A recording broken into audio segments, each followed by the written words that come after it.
Parole tingħata biss jekk priġunier ikun ġab ruħu tajjeb, fost kundizzjonijiet oħra.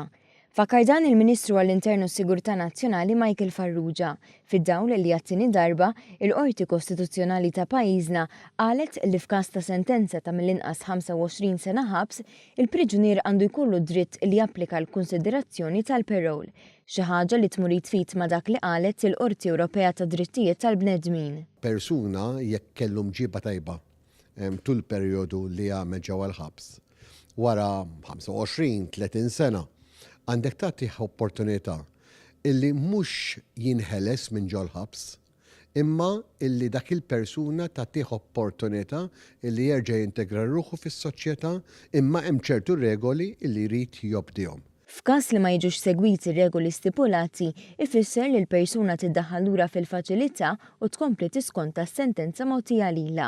Il-Ministru Farrugia tenna li bħalissa l-Gvern għaddej bi proċess ta' diskussjonijiet dwar sentenzi ta' għomor il-ħabs. Bħalissa dan huwa proċess illi bħala Gvern għaddejjin minnu. L-ewwel irridu naraw kif niġu anka mal-rati ta' drittijiet tal-bniedem ġewwa pajjiżna u anka mill-Qorti Kostituzzjonali illi persuna tagħtih opportunità li japplika, ħalli niftihem tajjeb, tagħtih opportunità li japplika, mhux bil-fors jingħata il-parole.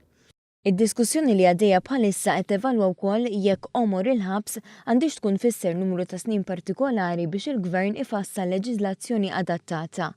Il-Ministru għall-Intern sostna li fost numru ta' kundizzjonijiet, il-Bord jikkunsidra l-imġiba tal-priġunier ma' sħabu fil-faċilità korrettiva u mal-uffiċjali u jara jekk il-priġunier ikun xi sobiħ għal dak ir-rejat li kien wettaq fil-passat. Il-Bord jikkunsidra wkoll l-att kriminali li jkun seħħ.